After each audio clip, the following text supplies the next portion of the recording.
Hey everyone, welcome to Midnight Mystic Stories. I noticed a lot of you who are watching and enjoying the content aren't subscribed yet. If you love spine-chilling stories, creepy encounters, and unexplained mysteries, make sure to subscribe and turn on the notification bell. It really helps the channel grow and helps us keep bringing more of the content you love. And be sure to comment below where you are tuning in from. Thank you and enjoy the video. So, you know how everyone says dating apps are a minefield? Yeah, well, I stepped on a landmine the other day. It wasn't the typical bad date situation, like someone who talks too much or has terrible breath. This was different. I'm still trying to process it all. It started innocently enough. I matched with this guy. Let's call him Alex, on Connect, a dating app. His profile was pretty generic. Hiking pictures, a dog, like craft beer. He seemed normal, you know.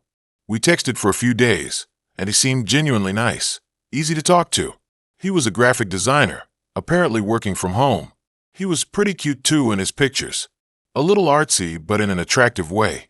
So I figured why not? We decided to meet up for coffee at this cafe downtown. The Daily Grind, I think it was called. I got there a few minutes early and snagged a table near the window.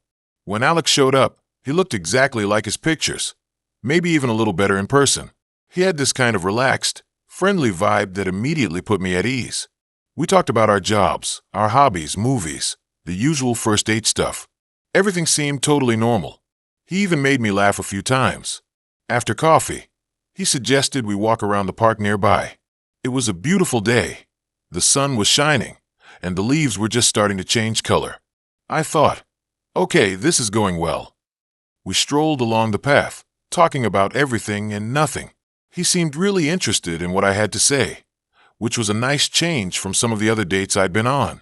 Then, things started to get a little weird. We were walking past this old, overgrown rose garden, and Alex stopped. He stared at it for a long moment, his expression kind of intense. He pointed to this one particular rose bush, which was covered in these dark, almost black roses. He said, "Those are beautiful, aren't they? They're called black baccarat." I agreed. They were striking, but there was something about the way he said it that made me uneasy. He started talking about how he loved roses, especially the rare and unusual varieties. He knew all the names, the history, the growing conditions. It was a little intense, but I chalked it up to him just being passionate about something. We continued walking, and he started asking me personal questions. Not the typical, "What do you do for a living?" kind of questions. He wanted to know about my family history, my childhood, my deepest fears.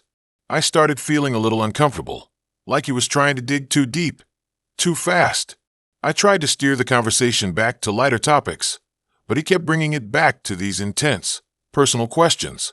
He asked me about my dreams, what I thought happened after death, whether I believed in fate. It was all getting a little heavy for a first date. As we were walking, he pulled out a small, antique-looking knife from his pocket. He was looking at the roses and went to cut them. I thought he was going to give them to me. I stopped him. "Hey, what are you doing? You can't just take those." He just stared at me for a second before putting it back in his pocket. Then, we walked out of the park, and he asked me to come back to his place to see his garden. It was getting late, and I didn't really want to, but he looked so genuinely excited about it, and he really wanted to show me. So I just said yes. His apartment was in an older building, a little rundown, but not too bad. The inside was, well, it was definitely a reflection of his personality. It was cluttered with books, art supplies, and strange objects. There were plants everywhere, mostly unusual varieties that I'd never seen before. It was dimly lit, with heavy curtains drawn over the windows. He led me through the apartment to a back room, which was clearly his workspace. There was a large drafting table covered in sketches and drawings. The walls were covered in posters and prints, mostly botanical illustrations and anatomical diagrams. It was all a bit overwhelming. Then he showed me his garden. It was on the balcony, a small, cramped space overflowing with plants. But it wasn't just flowers and vegetables. There were all sorts of strange and unusual specimens, things I couldn't even identify. And there were roses, lots and lots of roses, including more of those dark, black baccarat ones. He started telling me about each of the plants, their origins, their properties. He spoke with a strange intensity, his eyes gleaming in the dim light. I started feeling really uneasy, like I was trapped in some kind of botanical horror movie. He then showed me a sketch he was working on.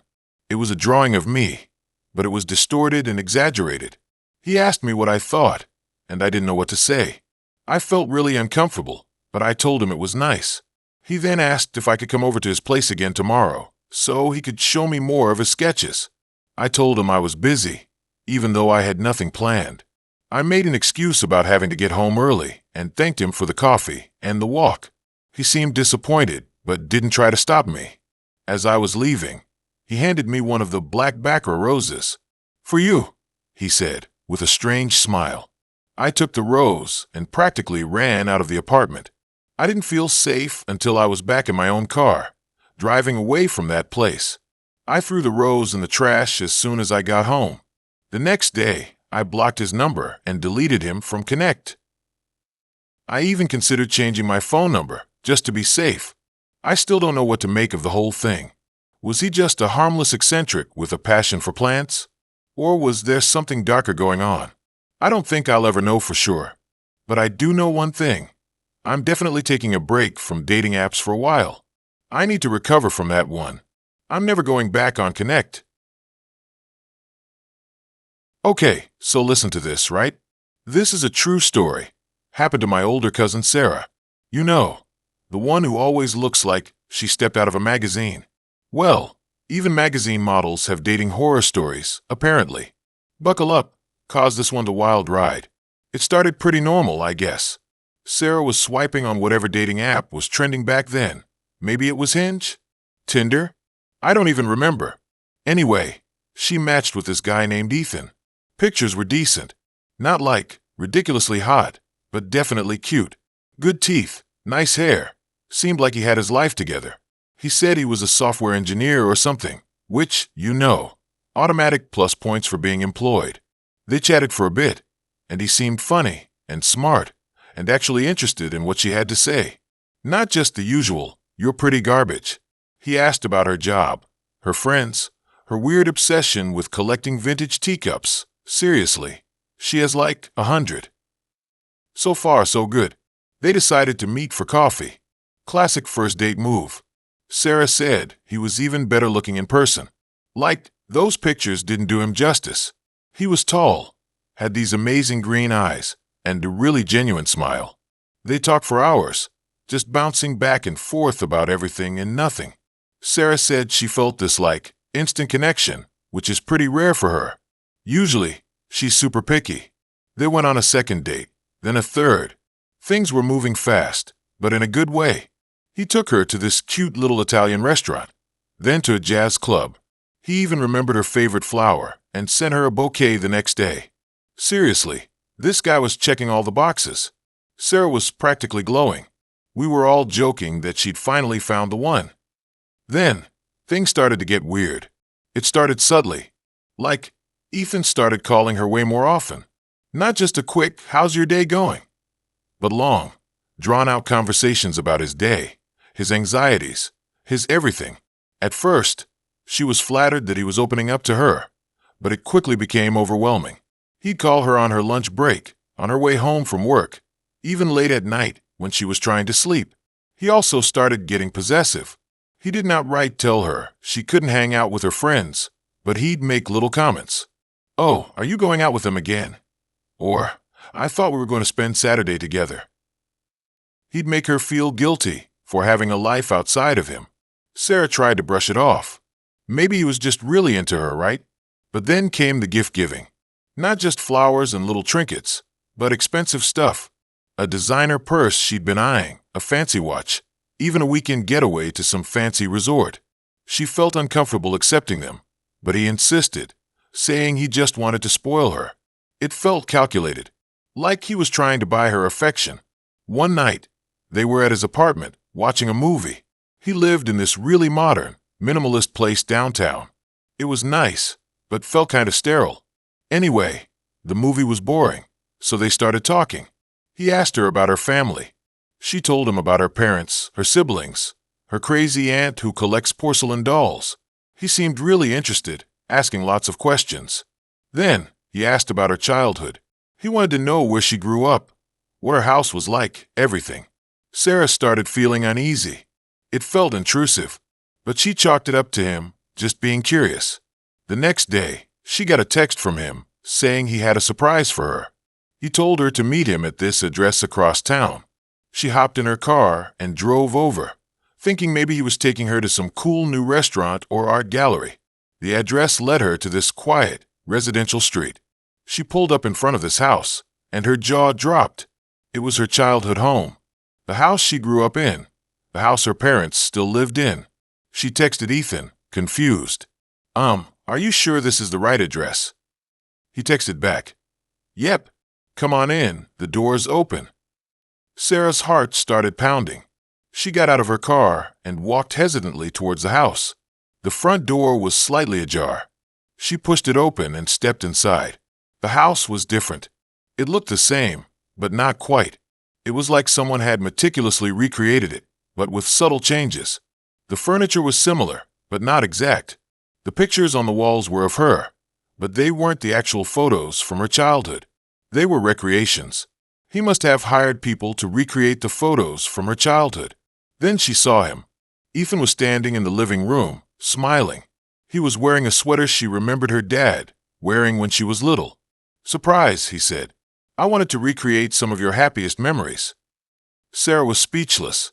She didn't know what to say. She felt like she was in some kind of twisted dream. What is this? She finally managed to ask. I just wanted to show you how much I care about you, he said, his voice unnervingly calm. I wanted you to feel like you were home. This isn't home, Sarah said, her voice trembling. This is creepy. Ethan's smile faltered. Don't you like it? I put so much effort into this.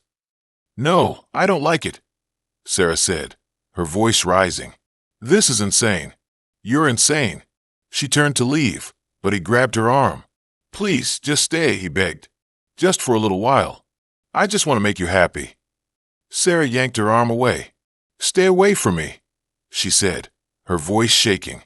She ran out of the house and didn't stop running until she got back to her car. She locked the doors and sped away, tears streaming down her face. She called the police. They took her statement, but said there wasn't much they could do since he hadn't actually threatened her. They told her to get a restraining order. She did. She blocked his number, deleted him from all her social media accounts, and tried to forget the whole thing ever happened. But she couldn't. The image of that recreated house, of Ethan's creepy smile, haunted her for months. She had trouble sleeping, trouble trusting people. She eventually went to therapy. It helped, but she said she'll never truly feel safe again. The worst part is, she later found out that he'd been stalking her for months before they even matched on the dating app.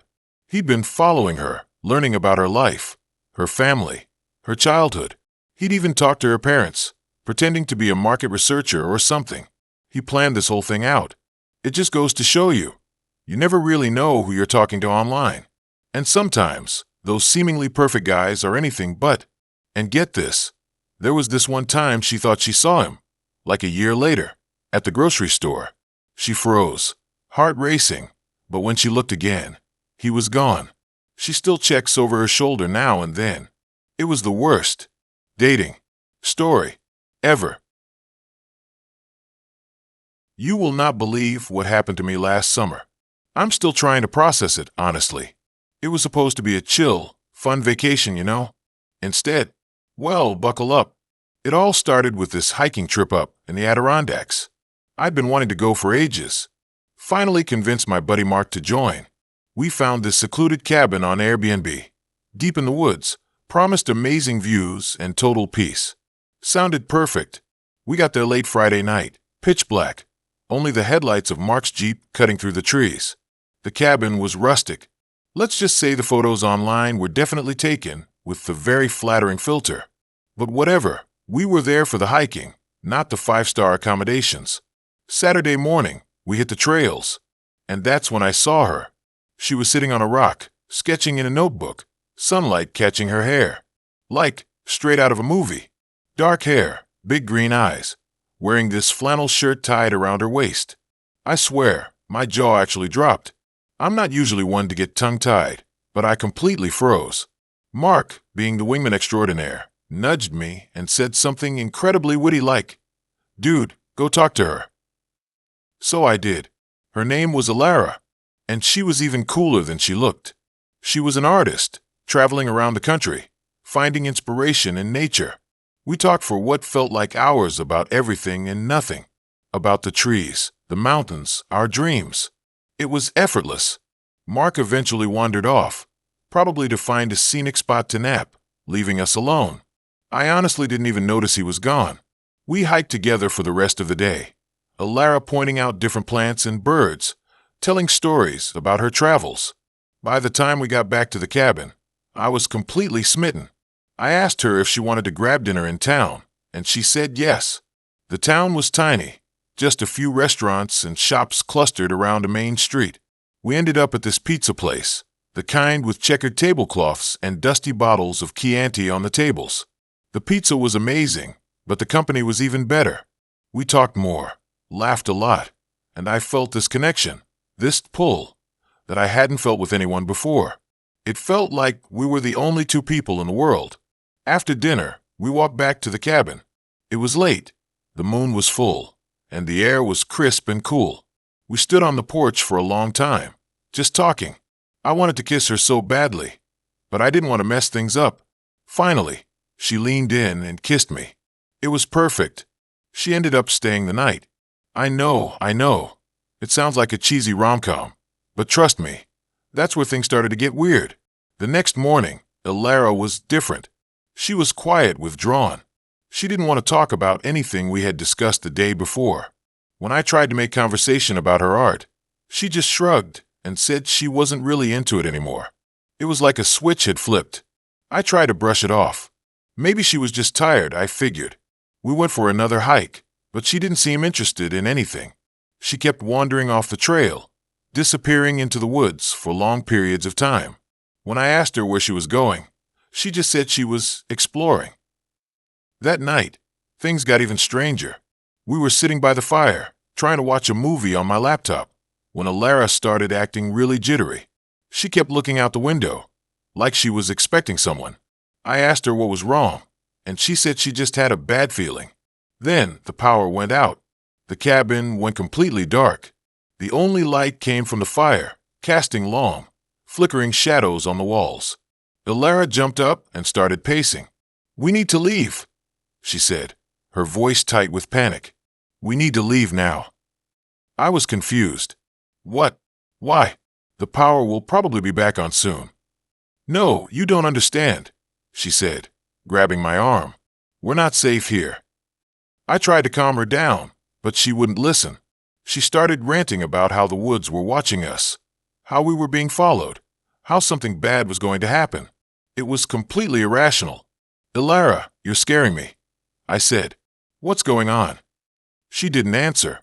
Instead, she ran to the bedroom and started throwing her things into her bag. I followed her, trying to get her to explain what was happening. That's when I saw it. Underneath her bed, half hidden in the shadows, was a small, wooden box. It was old, intricately carved with symbols I didn't recognize. I reached for it, but Alara screamed. "Don't touch that," she yelled, lunging at me. I recoiled in shock. "What is it?" I asked. She hesitated, her eyes darting around the room. "It's nothing," she said, her voice trembling. "Just an old box." I didn't believe her. I could see the fear in her eyes. I knew she was hiding something. I reached for the box again, but she grabbed my hand. Her grip was surprisingly strong. "Please don't," she begged. "You don't want to know." I pulled my hand away. "Yes, I do," I said. "I want to know what's going on. I want to know why you're acting so strange." She sighed, her shoulders slumping. "Fine," she said, "but you're not going to like it." She picked up the box and placed it on the bed. She opened it slowly, revealing its contents. Inside, there was a collection of strange objects. A dried-up bird's foot, a lock of hair wrapped in twine, a small, bone carving of a human figure, and a photograph. I picked up the photograph.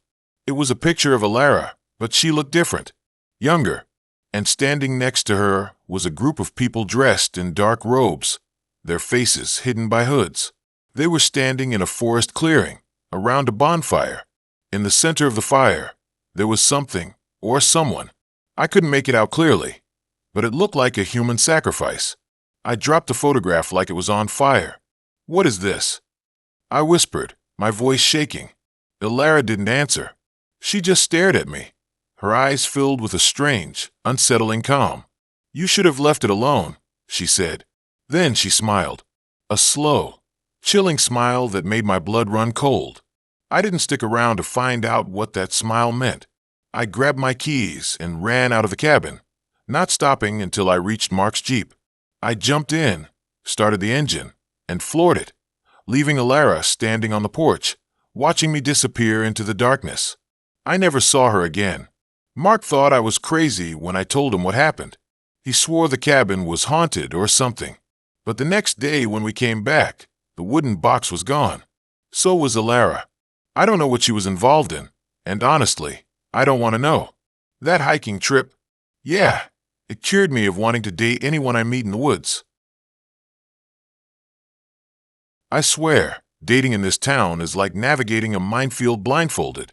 You think you've found a safe path, maybe even a cute picnic spot, and bam, something explodes in your face.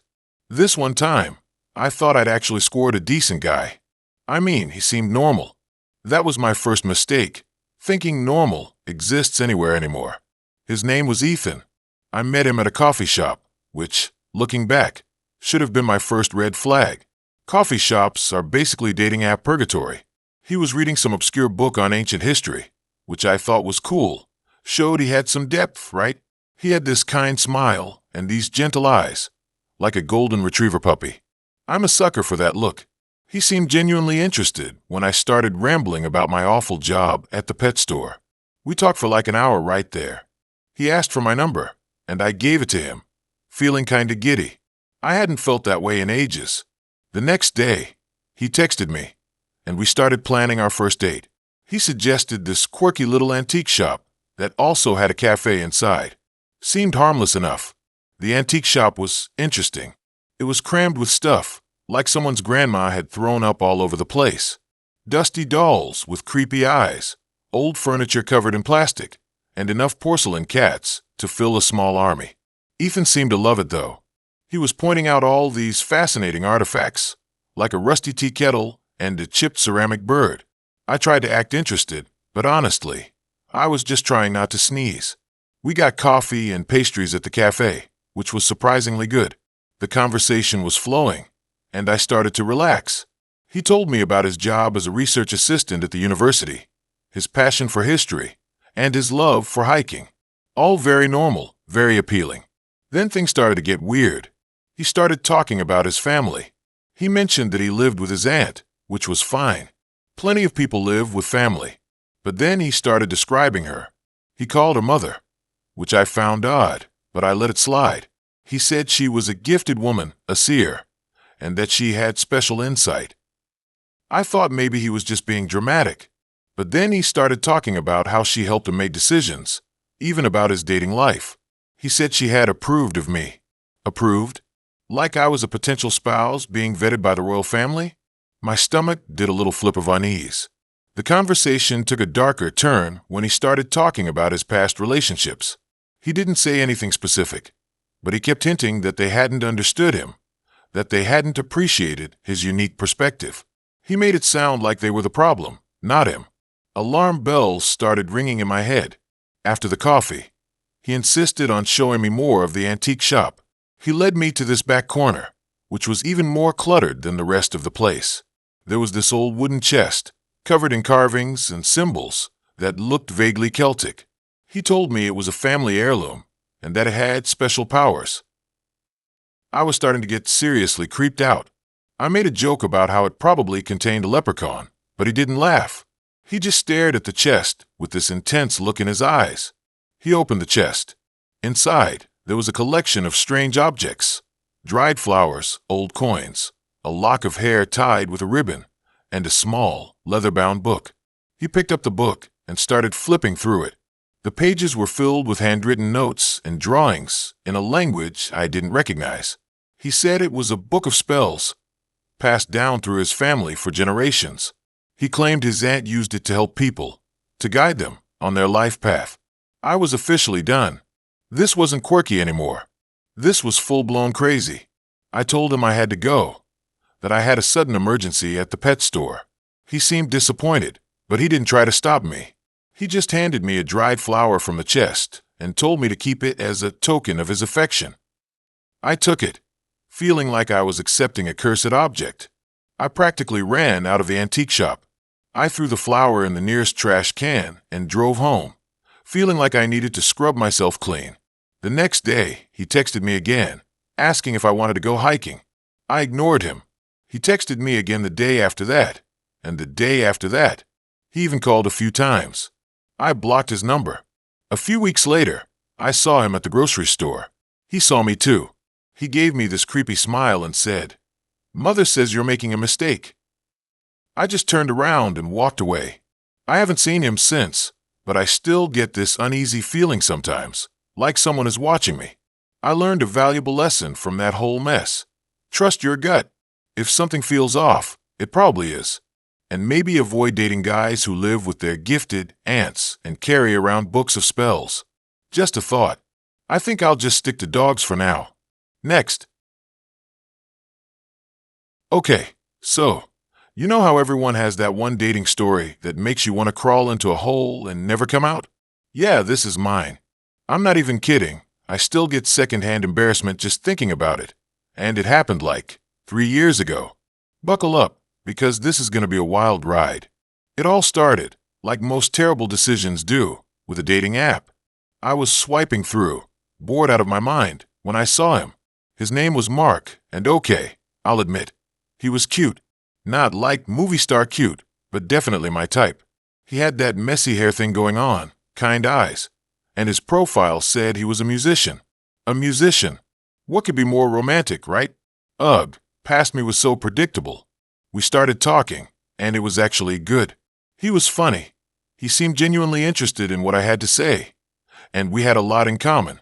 We both loved this obscure indie film. We both hated reality TV. And we both thought pineapple on pizza was an abomination. It was like the universe was trying to tell me something. After a week or so of texting, he asked me out. He suggested this little Italian place downtown, the kind of place with checkered tablecloths and candles on the tables. Sounded perfect. I spent like 3 hours trying to decide what to wear. I finally settled on this cute floral dress that I felt good in. I wanted to make a great impression. I got to the restaurant a few minutes early, and he was already there, waiting at a table. He stood up when he saw me, smiled, and gave me a hug. So far, so good. The restaurant was buzzing with conversation. The smell of garlic and basil hung in the air, and the whole vibe was just cozy. We ordered, and the conversation flowed easily. We talked about music, movies, our families, our dreams for the future. He even told me about his band, which played at local bars. I thought he was awesome. He seemed really genuine, kind, and well normal, which, honestly, was a breath of fresh air after some of the weirdos I'd encountered online. That's when things started to get a little off. He started talking about his music again, but this time, it was different. It wasn't just, "Yeah, we play at this bar on Fridays." It was, "My music is going to change the world. I'm going to be a legend. People will study my lyrics for generations." Okay, a little cocky, but maybe he was just passionate, right? I tried to steer the conversation back to something else, but he kept bringing it back to his music, his genius, his inevitable fame. He started talking about how he was going to leave our town as soon as his songs hit the radio. I became less interested and started to think that I could be doing something else. Then the food came. I ordered spaghetti carbonara, and he got some kind of seafood pasta. We ate for a few minutes in silence, but he soon broke it. "You know," he said, "I've been thinking about you a lot." "Oh," I replied, trying to sound casual. "Yeah," he said, leaning closer. "I think you could be really important to my career." I blinked. Important? How? He grinned, a little too wide, I thought. Well, every great artist needs a muse, right? Someone to inspire them. I think you could be that person for me. I laughed, a nervous, uncomfortable laugh. I don't know about that, Mark. I'm not exactly a creative type. Don't be so modest, he said, reaching across the table to take my hand. His grip was surprisingly tight. You have a certain energy. I can feel it. You could inspire me to write the greatest songs of all time. I tried to pull my hand away, but he wouldn't let go. Mark, I really don't think so. He ignored me. Imagine it, he said, his eyes gleaming. Songs about you. Everyone will know your name. You'll be immortalized in my art. I was officially creeped out. Mark, you're kind of scaring me. He finally released my hand, but his smile didn't fade. Don't be scared, he said softly. This is fate. We're meant to be together. You're meant to be my muse. I stood up, knocking my chair over in the process. I need to go to the restroom, I stammered. I just needed a minute to escape. I tried to think about how I would excuse myself and leave as soon as I came back. I practically ran to the bathroom, locked myself in a stall, and took a deep breath. What the heck had just happened? This guy was totally delusional. I splashed some cold water on my face and tried to calm down. When I came out of the stall, he was standing there, leaning against the sink, waiting for me. My heart leapt into my throat. Mark, what are you doing here? I whispered. He smiled again, that creepy, too wide smile. I just wanted to make sure you were okay. You seemed upset. I'm fine, I said, trying to push past him. I'm just going to go. He blocked my path. We're not finished talking, he said, his voice low and intense. Yes, we are, I said, finally finding my voice. I'm not interested in being your muse, or anything else. I'm leaving. I pushed past him again, and this time he didn't stop me. I practically sprinted out of the restaurant, not even bothering to pay the bill. I just wanted to get away. I ran all the way home, my heart pounding in my chest. I locked the door behind me and didn't come out for the rest of the night. I deleted his number, blocked him on social media, and swore I would never use a dating app again. The next day, I got a package in the mail. It was a CD. No, just a CD. I was terrified to put it in, but curiosity got the better of me. I put it in my computer and pressed play. It was him singing, a song about me. But it wasn't a love song. It was a song about how I was rejecting my destiny, how I was selfishly denying him his chance at greatness. It was creepy and obsessive and honestly, a little unhinged. I threw the CD in the trash and tried to forget the whole thing, but I couldn't. For weeks, I kept looking over my shoulder, wondering if he was watching me. I felt like I was being stalked, even though I had no proof. Eventually, I started to feel safer. I hadn't seen or heard from him since that night. Maybe he'd finally gotten the message. Then, a few months later, I was at a coffee shop, reading a book, when I heard a familiar voice. "Excuse me," it said. "Are you?" I looked up, and there he was. Mark, smiling that same creepy smile. "I wrote some new songs," he said. "I think you'll really like them." I almost screamed. I grabbed my things and ran out of the coffee shop as fast as I could. I never went back there again. To this day, I still get a little anxious when I see someone who looks like him. I know it's irrational, but I can't help it. That date was a nightmare, and it taught me a valuable lesson. Sometimes, the most charming people are the ones you need to watch out for. Next. I never thought I'd be that girl. You know, the one with the dating horror story that makes everyone cringe and say, "Oh honey, I'm so sorry." I always figured I was pretty good at reading people, spotting red flags a mile away. Guess I was wrong. So wrong. It all started with this app, right? Sparkmatch. I know, super original name. I was bored scrolling, and then bam, there he was. Liam. Tall, kinda brooding, with this whole artist vibe going on. He had pics of him sketching in cafes, looking all intense and soulful. And his profile. Deep. Talking about finding beauty in the mundane, connecting on a spiritual level, blah blah blah. My best friend Maya was all, "He's hot. Go for it." So I did. We started chatting, and honestly, he was super engaging. Not just the usual, "Hey, what's up?" He asked about my dreams, my fears, my favorite flavor of ice cream. Okay, maybe that last one wasn't so deep, but still, it felt different. He made me feel seen, like he actually cared. After a week of nonstop texting, we decided to meet up. He suggested this tiny, hole-in-the-wall bookstore cafe downtown. It's got character, he said, and amazing coffee. I was sold. I even spent like an hour picking out the perfect outfit. Not too try-hard, but cute enough to show I put in effort. I went with a flowy skirt and this vintage band tee I found at a thrift store. I was actually really nervous. I hadn't been this excited about a date in ages. When I got there, he was already waiting, sitting at a table near the back. He looked even better in person. Seriously, this guy was model material. But something was off. He was staring at this old book, and intensely staring. I coughed to get his attention, and he jumped, startled. "Oh, hey. Sorry, I was just admiring the craftsmanship," he said, a little too quickly. We ordered coffee and started talking, and at first, it was great. He remembered everything I told him, asked follow-up questions. But then he started getting weird, like really weird. He kept steering the conversation back to this specific book, a first edition of some obscure poetry collection. He asked if I liked poetry, and when I said I was more into novels, he looked genuinely disappointed.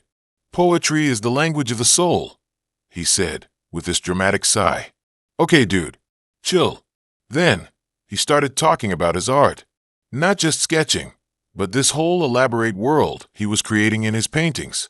A world filled with symbols and hidden meanings. He described it in such detail. It felt less like art and more like some kind of obsession. He even showed me pictures on his phone. The paintings were actually pretty good, technically, but they were also disturbing.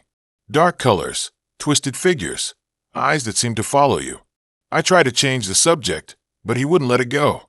He kept going on and on about his vision, his destiny, how he was chosen to bring this world to life. At this point, I was starting to feel really uncomfortable. This wasn't the charming, soulful artist I'd been texting. This was someone else. Someone intense, bordering on manic. And he kept staring at me. Not in a flirty way, but like he was trying to figure something out. Like I was a puzzle he couldn't solve. Things took a turn for the truly bizarre when he started talking about the bookstore itself. He said it wasn't just a bookstore, it was a gateway. A gateway to another realm. He claimed the owner was a keeper of secrets, and that the books themselves held ancient power. I started laughing, thinking he was joking, but he didn't laugh. He just stared at me, his eyes wide and intense. "You don't believe me, do you?"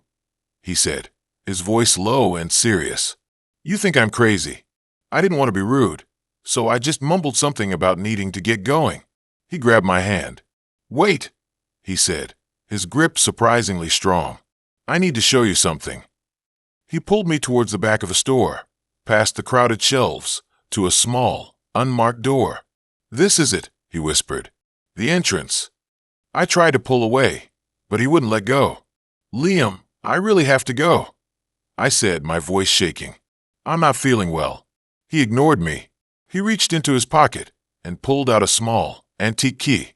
He inserted it into the lock and turned. The door creaked open, revealing a narrow, dimly lit staircase leading down. "Come on," he said, pulling me forward. "Just a peek." I panicked. This was way beyond weird. This was straight up creepy. I yanked my hand free and ran. I ran as fast as I could, out of the bookstore, down the street, not stopping until I was a block away. I didn't look back. I blocked his number, deleted him from SparkMatch, and even avoided that part of town for weeks. I told Maya what happened, and she was horrified. "Girl, you dodged a bullet," she said. "That guy was a psycho." I know, right? I thought I was so good at judging people, but I completely missed all the warning signs. Now, I'm way more cautious when it comes to online dating. I do background checks, video calls, the whole 9 yards. And I definitely stay away from guys who talk about poetry and gateways.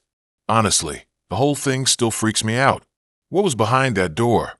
What would have happened if I'd gone down those stairs? I try not to think about it. I just chalk it up to a really bad dating. But sometimes, late at night, I wonder if Liam was telling the truth. Maybe there really are gateways hidden in plain sight. And maybe, just maybe, I got a little too close to one. The worst part, a few weeks later, I was browsing at a different bookstore, miles away from the cafe. I saw the same poetry collection, the one Liam was so obsessed with. I picked it up, and a small piece of paper fell out. It was a sketch of me. My blood ran cold.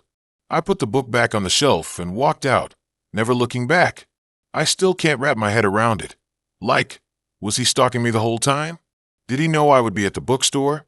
Now I look back at his pictures from his profile, and all his pictures had me in it, just zoomed out. Well, buckle up, because mine is a doozy. I still can't believe it actually happened to me. And honestly, sometimes I wake up in the middle of the night wondering if I dreamt the whole thing. But nope, it's burned into my brain like a bad tattoo. It all started, like most terrible ideas, with a dating app. I was in my early 20s, fresh out of college, and living in a new city, Chicago. To be exact, I was working a dead-end job and feeling pretty lonely. So swiping seemed like a decent way to meet people. After wading through a swamp of generic profiles and cringeworthy pickup lines, I stumbled upon Liam. His profile was different. He wasn't conventionally attractive, but there was something intriguing about him. He had this intense gaze in his photos, like he was staring right through you, and his bio was surprisingly well written, full of obscure literary references and dark humor. He described himself as an old soul trapped in a millennial's body, which, I'll admit, I found kind of charming at the time. We started chatting, and the conversation flowed easily. He was witty, intelligent, and surprisingly thoughtful. He asked me about my dreams, my fears, my favorite books. It was a refreshing change from a usual, "Hey, what's up?" I found myself looking forward to our conversations, and before I knew it, I was completely hooked. After a few weeks of chatting, he suggested we meet up. He proposed a date that was anything but typical, a late-night tour of the city's historic cemeteries. Now, I'm not usually one for spooky stuff, but something about Liam's invitation intrigued me. It was so different, so unexpected. Plus, I was desperate to get out of my apartment and do something interesting. So, against my better judgment, I said yes. The night of the date, I was a nervous wreck. I spent hours agonizing over what to wear, finally settling on a pair of jeans and a black sweater. I wanted to look casual but also put together, like I hadn't tried too hard. As I waited for him to pick me up, I couldn't shake the feeling that I was making a mistake. But it was too late to back out now. He arrived precisely on time, driving an old, beat-up Volvo that looked like it belonged in a museum. He hopped out of the car and greeted me with a warm smile, and for a moment, my nerves subsided. He was even more intriguing in person, with piercing blue eyes and a mop of unruly brown hair. As we drove to the first cemetery, he regaled me with stories of Chicago's dark history, tales of gangsters, murderers, and restless spirits. He had a way of making the macabre sound fascinating, and I found myself hanging on his every word. The cemetery was even creepier than I had imagined. The air was thick with the smell of damp earth, and the tombstones loomed like ghostly figures in the darkness. Liam led me through the winding paths, pointing out the graves of notable Chicagoans and sharing eerie anecdotes about their lives and deaths. At first, it was kind of fun. It was definitely a unique date, and I enjoyed learning about the city's history. But as the night wore on, something started to feel off. Liam's stories became increasingly morbid, and his demeanor shifted from charming to intense. He started talking about death in a way that made me uncomfortable, like he was obsessed with it. He led me to a secluded corner of the cemetery, where an ancient oak tree stood sentinel over a cluster of crumbling tombstones. He pointed to one particular grave, a small, unmarked stone, and told me a story about a young woman who had died tragically in the 1800s. He claimed that her spirit still haunted the cemetery, searching for her lost love. As he spoke, his voice grew softer, almost hypnotic. He reached out and took my hand, his grip surprisingly strong. I tried to pull away, but he held on tight. "Don't you feel it?" he whispered, his eyes fixed on the grave. The energy, the sadness. I didn't feel anything except a growing sense of unease. I wanted to leave, but I was afraid of what he might do. I mumbled something about being cold and suggested we head back to the car. He didn't respond. He just stood there, staring at the grave, his grip tightening on my hand. Finally, after what felt like an eternity, he turned to me, his eyes gleaming in the darkness. "I have something to show you," he said, his voice barely a whisper. He led me deeper into the cemetery, away from the paths, and towards a dense thicket of trees. I stumbled along behind him, my heart pounding in my chest. I had a terrible feeling that I was about to regret this night. We reached a clearing in the trees, where a small, dilapidated mausoleum stood in the center. The door was slightly ajar, and a faint light flickered inside. Liam pushed the door open and beckoned me to enter. I hesitated.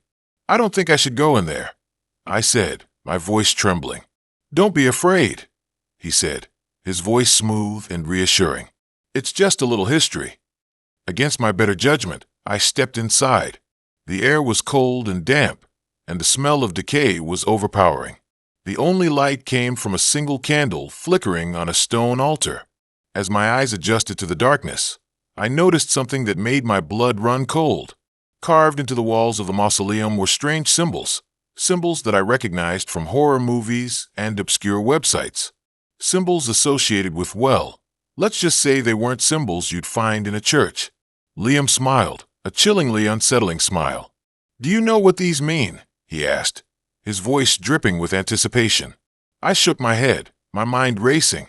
I wanted to run, but I was paralyzed with fear. He took a step closer to me, his eyes burning into mine. "They're ancient symbols," he said. "Symbols of power, of knowledge, of transformation." He reached into his pocket and pulled out a small, silver knife. The blade glinted in the candlelight. My breath hitched in my throat. "Tonight," he said, his voice barely audible, "we will unlock the secrets of the ages." That's when I snapped. I don't know where I found the strength, but I shoved him as hard as I could. He stumbled backward, dropping the knife. I didn't wait to see what he would do next. I turned and ran, as fast as my legs could carry me. I didn't stop running until I reached the main road. I flagged down a taxi and told the driver to take me home. I spent the rest of the night huddled in my apartment, shaking with fear. The next day, I went to the police and told them everything that had happened. They took my statement, but they didn't seem to take me seriously. They said that Liam was probably just a harmless weirdo, that I had nothing to worry about. But I knew better. I knew that Liam was dangerous, that he was capable of anything. I never heard from him again, but I'll never forget that night. It taught me a valuable lesson. Sometimes, the most charming people are the ones you should be most afraid of. And sometimes, the best way to find love is to stay home with a good book and a pint of ice cream. The dating apps? Deleted. Ugh, where do I even start? Okay, so, picture this. Me, finally feeling brave enough to dip my toes back into the dating pool after a year of wallowing in rom-coms and self-pity. My best friend Chloe practically frog-marched me into downloading this app called Connect, which, I swear, sounded less like finding love and more like hooking up with strangers for awkward coffee dates. Still, I was desperate for something, anything, to break the monotony of my life. I spent a solid week crafting the perfect profile. Not too try-hard, but also not giving off the "I woke up like this" vibe when I definitely didn't. I carefully selected photos where my hair looked good, my smile seemed genuine, and I didn't have any rogues photobombing the shot. Finally, after what felt like an eternity, I swiped right on this guy named Mark. He seemed pretty normal, you know? Decent job, liked hiking, had a dog. All the basic requirements for not being a complete weirdo. We messaged back and forth for a few days, and he seemed genuinely interested in getting to know me. He wasn't overly complimentary or pushy, which was a major plus. We bonded over our mutual love for bad reality TV and our shared hatred of cilantro. It was all going swimmingly. So, after a week of online chatting, we decided to meet up for a real-life date. He suggested this new Italian place downtown, which had amazing reviews. I spent hours agonizing over what to wear, finally settling on a simple black dress that I hoped struck the perfect balance between effortlessly chic and I didn't try too hard. Chloe even helped me with my makeup, subtly enhancing my features without making me look like I was heading to a rave. The restaurant was buzzing with activity when I arrived. It was dimly lit, with candles flickering on each table, creating this romantic, intimate atmosphere. I spotted Mark waiting for me near the entrance. He was even cuter in person. Tall, with sandy brown hair and these incredibly blue eyes. He greeted me with a warm hug, and I felt this little flutter of excitement in my stomach. Maybe this was it, I thought. Maybe this was finally going to be a good dating story. We were seated at a cozy table in the corner, and the conversation flowed easily. We talked about our jobs, our families, our hobbies. He was a great listener, asking thoughtful questions and genuinely seeming interested in what I had to say. I was actually starting to feel comfortable, which was a huge deal for me, considering I usually spend the first hour of any date battling a wave of anxiety and overthinking every single word that comes out of my mouth. As the evening progressed, things started to get strange. It started subtly. Mark kept making these weird comments about how different I was from other girls he had dated. At first, I took it as a compliment, but then he started elaborating, saying things like, "You're not like those superficial girls who are only interested in money and status." Okay, a little intense, but maybe he just had some bad experiences. Then, he started asking really personal questions about my past relationships. I'm usually pretty private about that stuff, but he was so insistent, and he kept painting himself as this wounded, betrayed soul who had been hurt by women in the past. I started to feel bad for him, which, in retrospect, was probably exactly what he wanted. He then asked me if he could ask a weird question, and I hesitantly said yes. "Do you believe in reincarnation?" I didn't know what to say, so I asked him what he thought. "I do," he said. "I think that we've all lived many lives, and we're drawn to certain people because we have unfinished business with them from the past." Okay, this was getting a little out there. I tried to steer the conversation back to lighter topics, but he wouldn't let it go. He kept insisting that he felt this intense connection with me, like we had known each other for lifetimes. He even started making these cryptic remarks about how fate had brought us together and that we were meant to be. Then things got downright bizarre. He reached across the table and grabbed my hand, staring intently into my eyes. "I know this might sound crazy," he said, his voice low and serious, "but I think you were my wife in a past life." My jaw practically hit the floor. I didn't even know how to respond. I managed to stammer out something about how that was a really strange thing to say, but he just squeezed my hand tighter and said, "I'm serious. I feel in my soul. We were together. We were happy. And then something terrible happened, and we were torn apart." He then started telling me this elaborate story about how we were farmers in ancient Egypt, deeply in love. But then I was tragically killed by a jealous rival. He went on and on about the details, describing my murder in graphic detail, his eyes gleaming with intensity.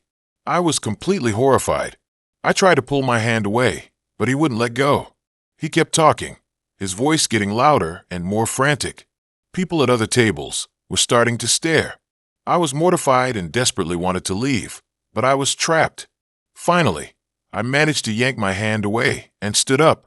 "I think I need to go," I said, my voice trembling. He looked up at me, his eyes filled with hurt. But we're meant to be together," he pleaded. I just shook my head and backed away slowly. "I don't think so," I said. "I think you're completely insane." I turned and practically ran out of the restaurant, not even bothering to wait for the bill. I didn't stop running until I was safely inside my apartment. I locked the door, threw myself onto the couch, and burst into tears. What had just happened? How could someone be so completely delusional? I blocked his number, deleted the dating app, and vowed to never leave my house again. Or at least, to never go on another date. Ever. I spent the rest of the night watching cheesy rom-coms and eating ice cream, trying to erase the image of Mark's crazy eyes from my memory. A week later, I got a package in the mail.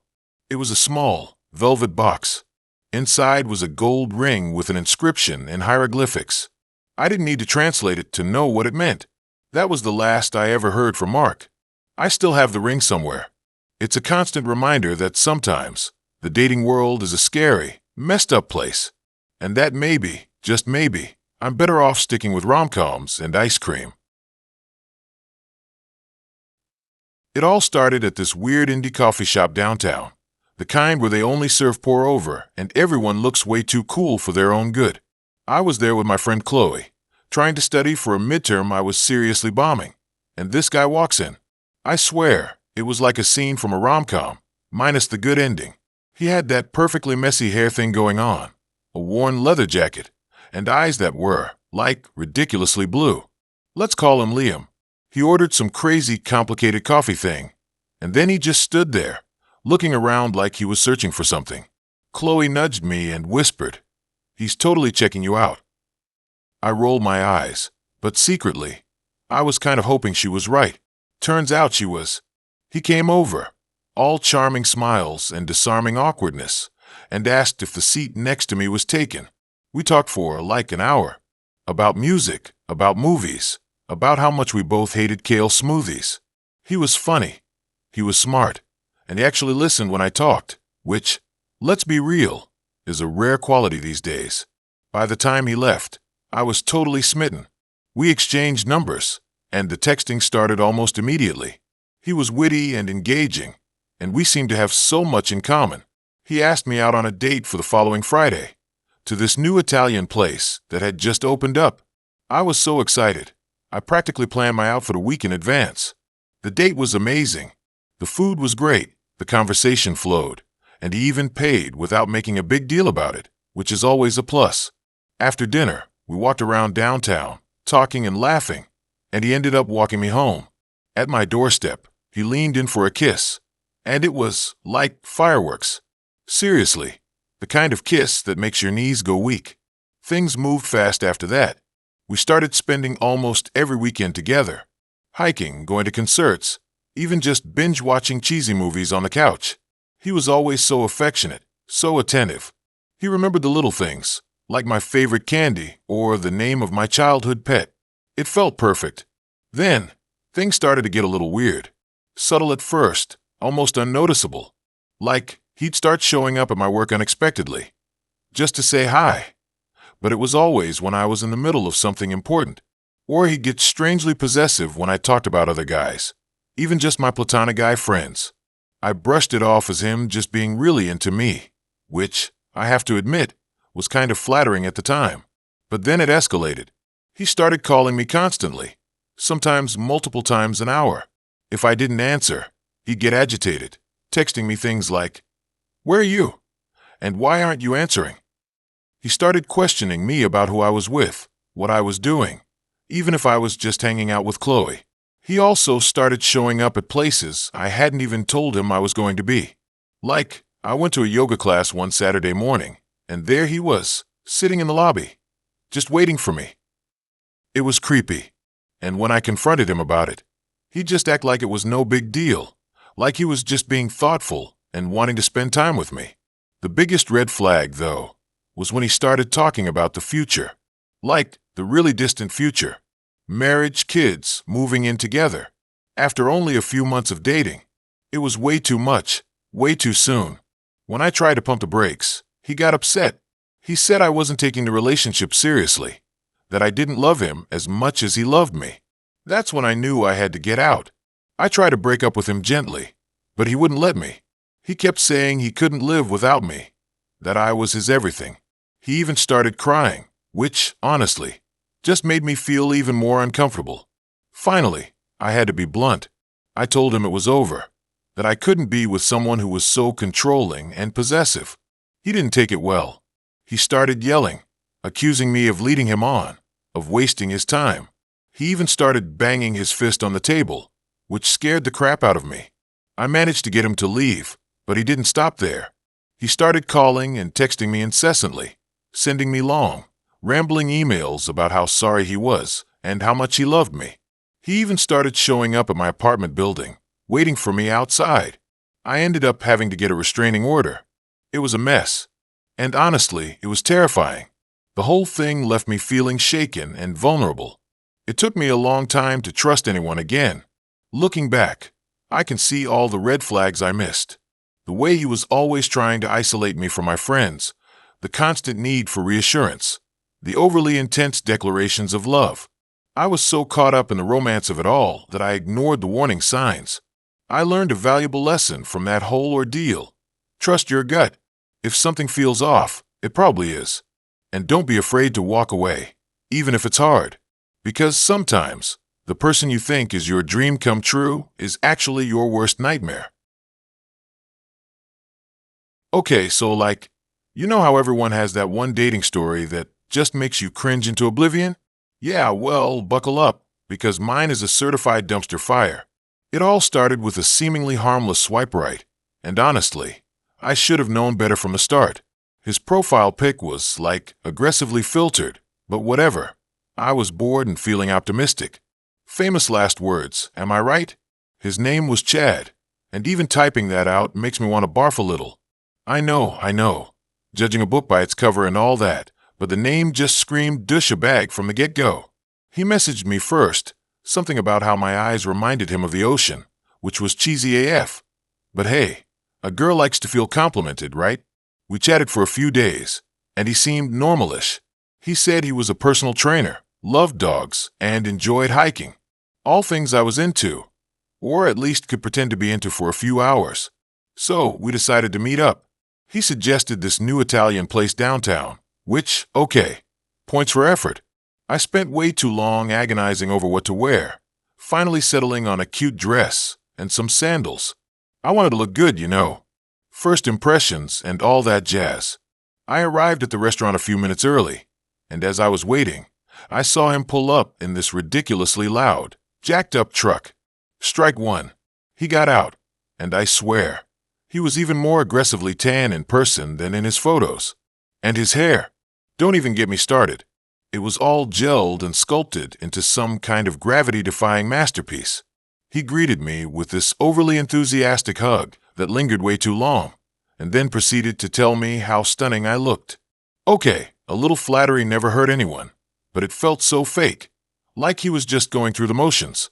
We sat down, and the conversation started off okay. We talked about our jobs, our hobbies, the usual first date stuff. But then, things started to get weird. He kept talking about himself, nonstop. I tried to interject a few times, but he would just steamroll right over me. It was like I was just there to be an audience for his amazing life. And his stories? Oh my God, they were insane. He claimed he could bench press, 400 pounds.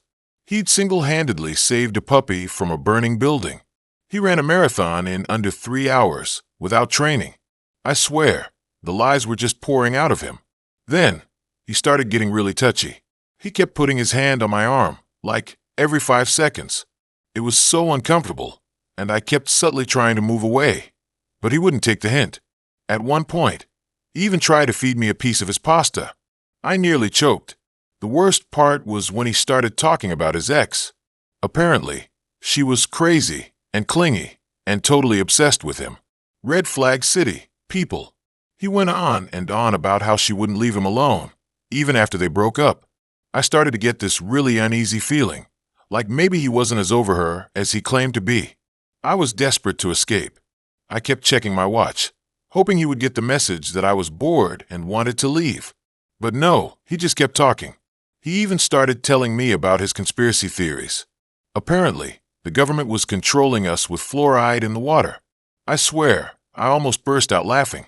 Finally, after what felt like an eternity, the waiter brought the check.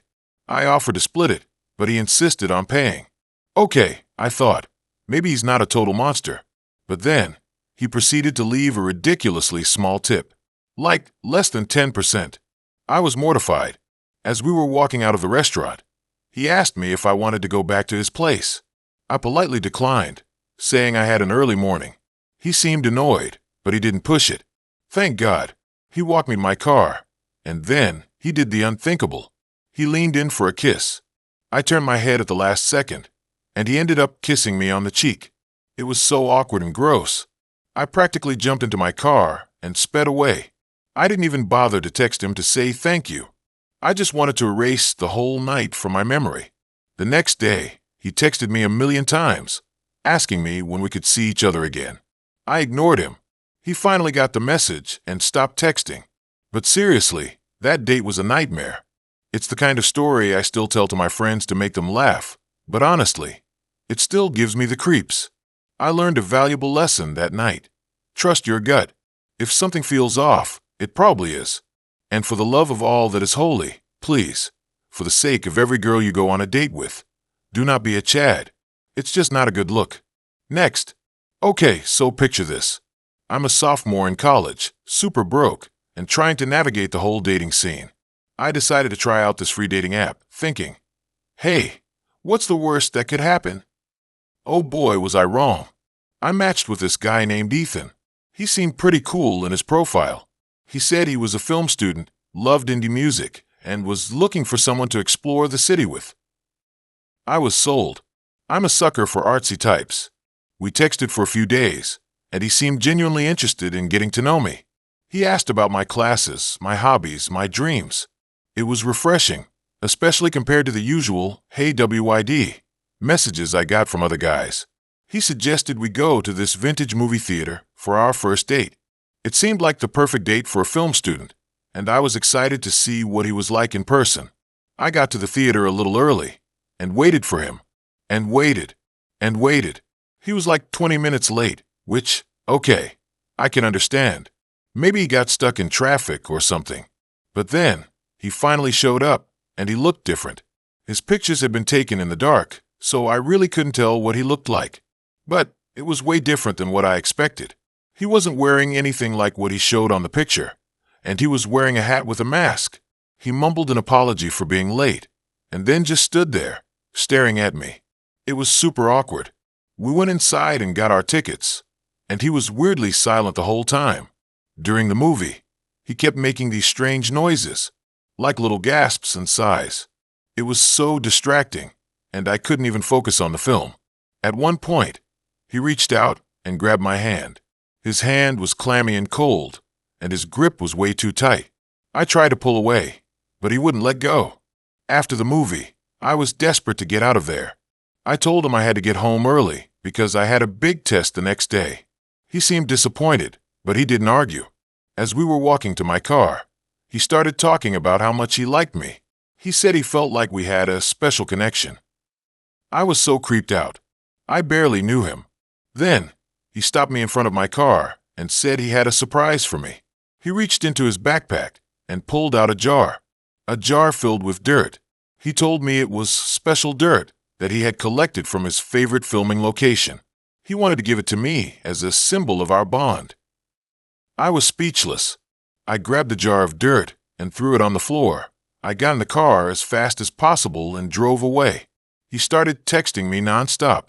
He sent me these long, rambling messages about how I was his soulmate and how we were meant to be together.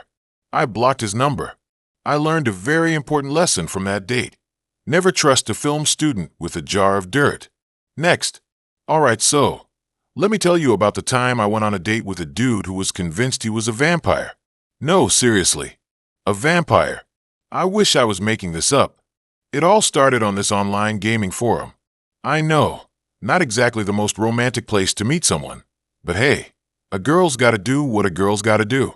I was playing this online RPG, and I kept running into this guy whose username was Nightshade.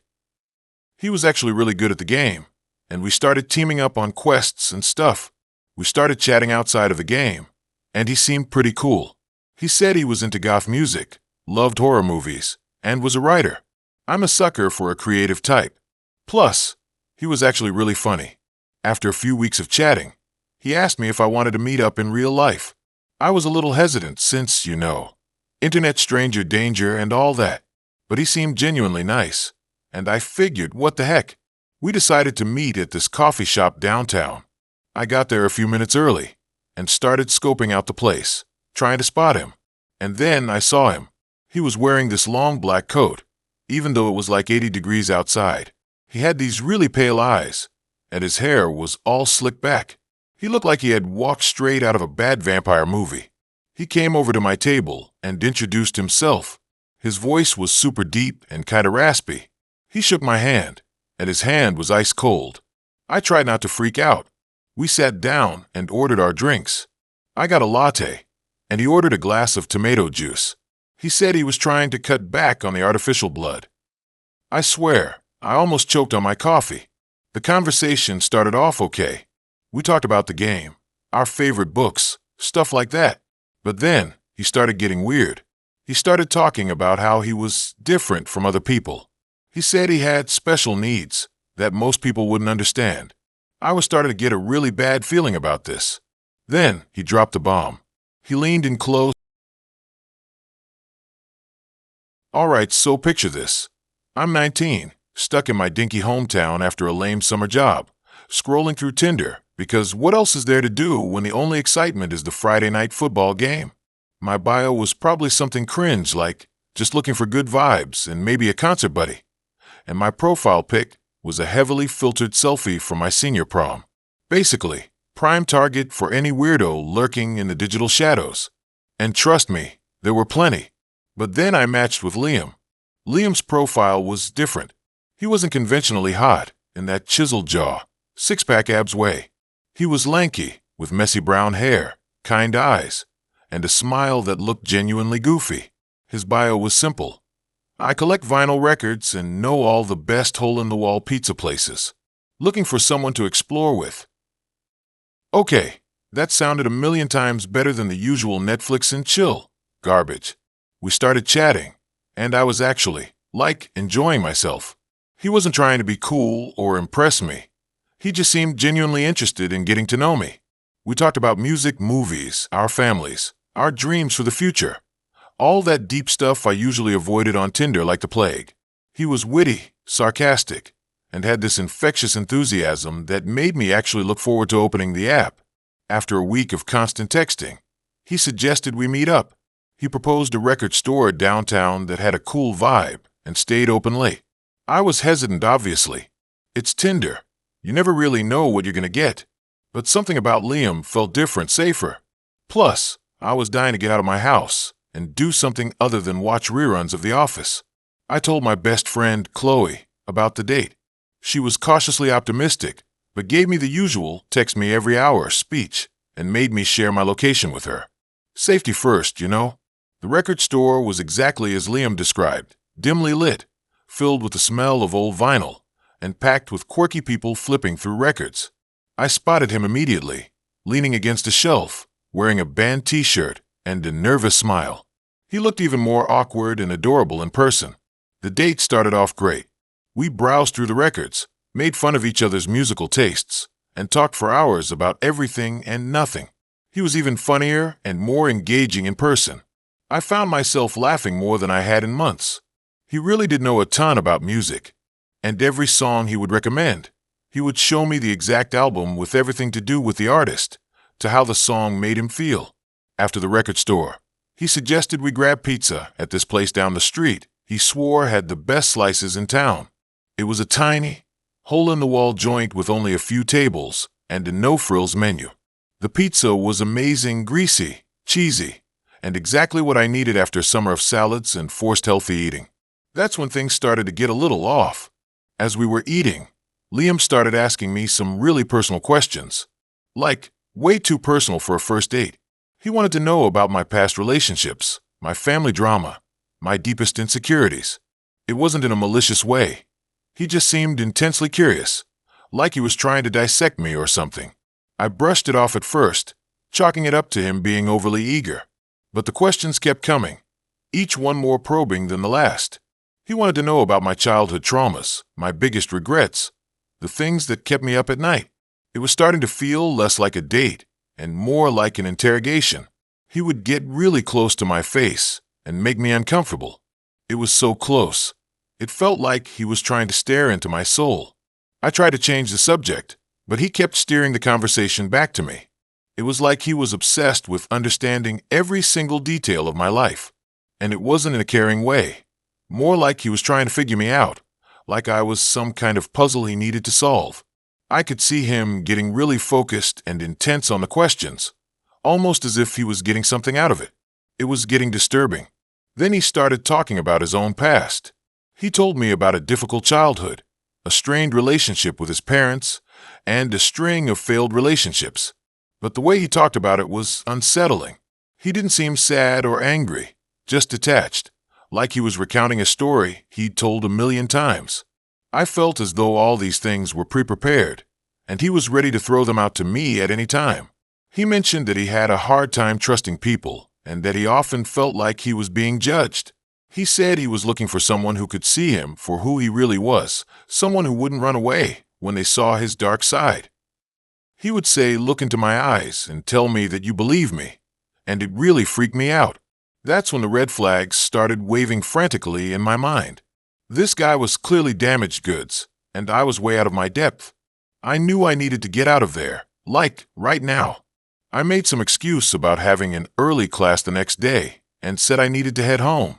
He seemed disappointed but didn't argue. He offered to walk me to my car, and I reluctantly agreed. As we were walking, he suddenly stopped and grabbed my arm, not in a violent way, but firmly, like he didn't want me to leave. He looked me dead in the eye and said, "I feel like we have a real connection. I think we could be really good for each other." I pulled my arm away and stammered something about needing to go. He didn't try to stop me, but his eyes were intense, almost pleading. It sent chills down my spine. I practically ran to my car, fumbled with the keys, and sped out of the parking lot. I didn't breathe normally until I was halfway home. I texted Chloe and told her everything. She was furious that I hadn't bailed earlier and told me to block Liam immediately, which I did, obviously. But that wasn't the end of it. The next day, I started getting texts from an unknown number. It was Liam. He was using a burner phone or something.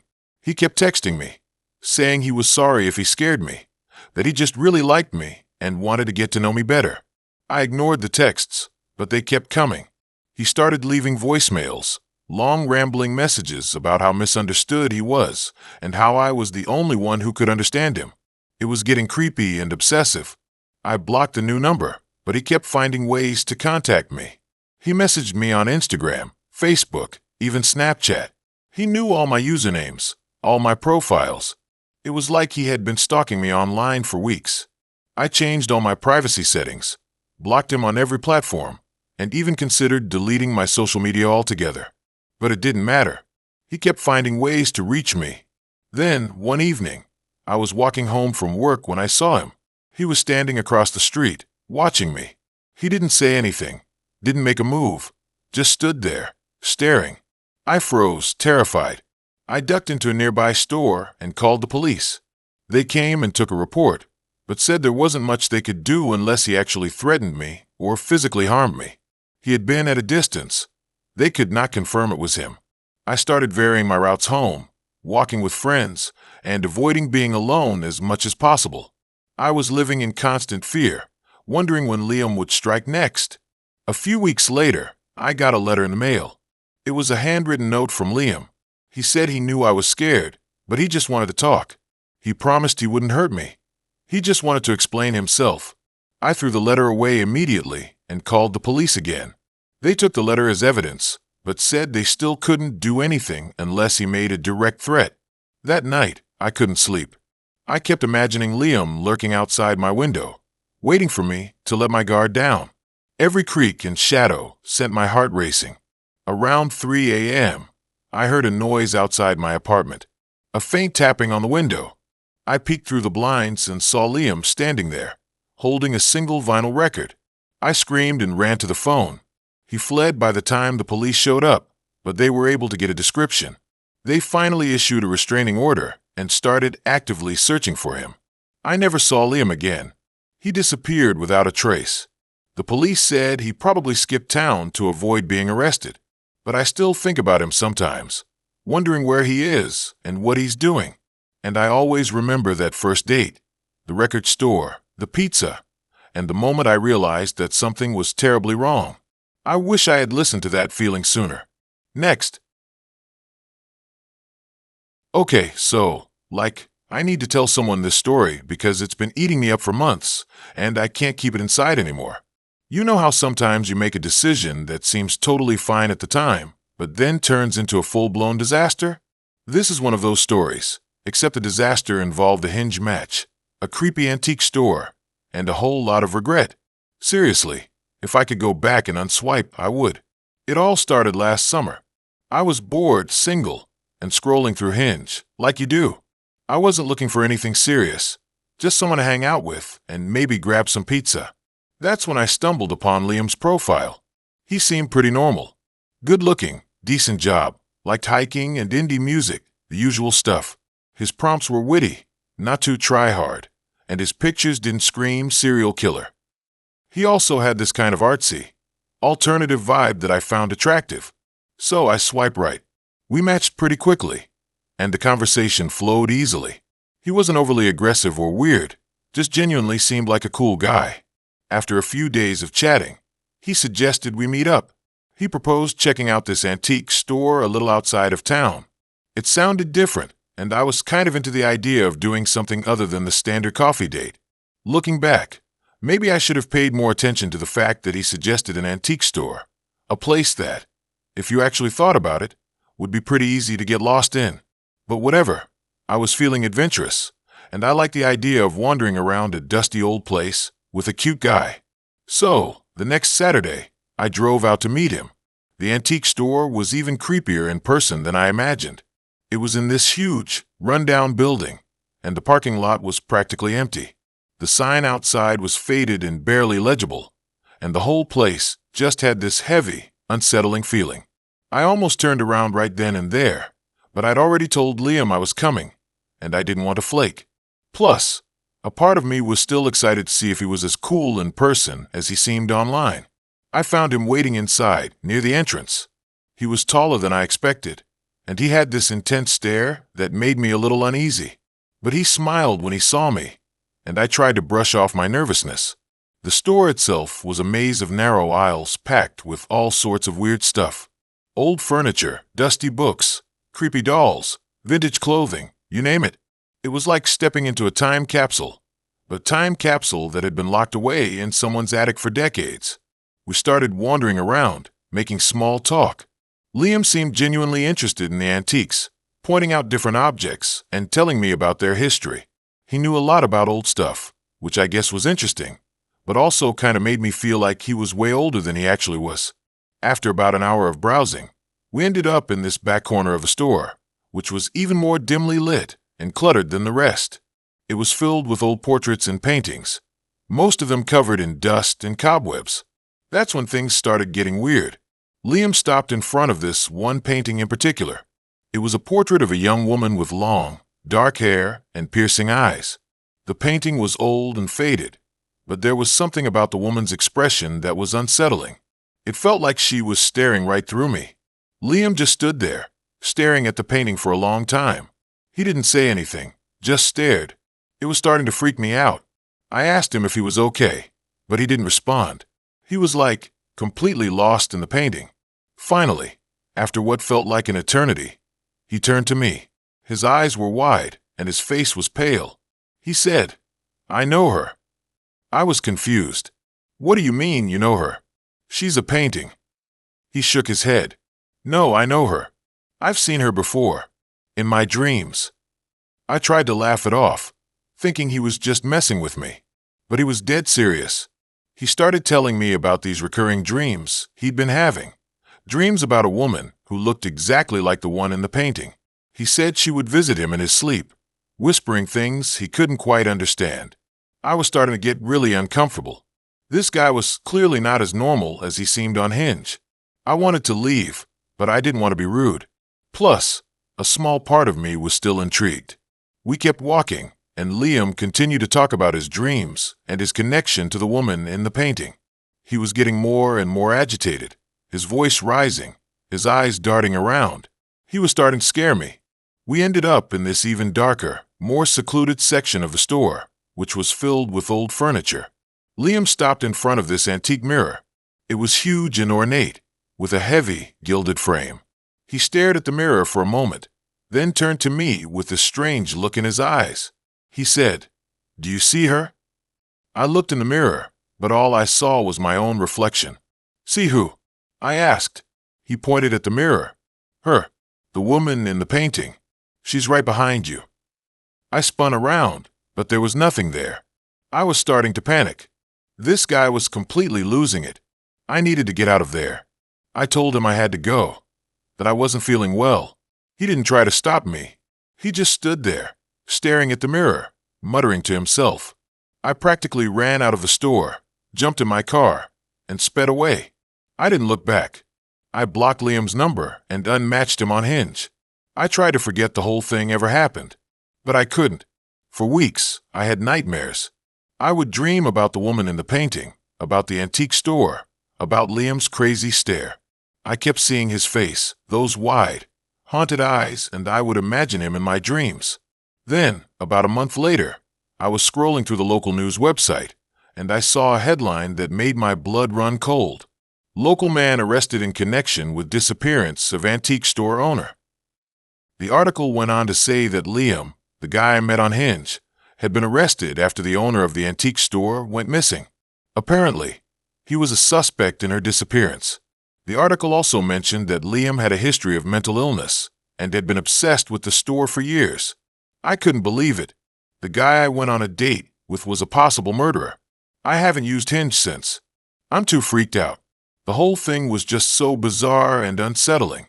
I keep wondering what would have happened if I hadn't left the store when I did. What if I had stayed with him longer? What if he had done something to me? It still makes me scared to this day. What he could have done to me. I am not sure how it will end, but I think it is finished.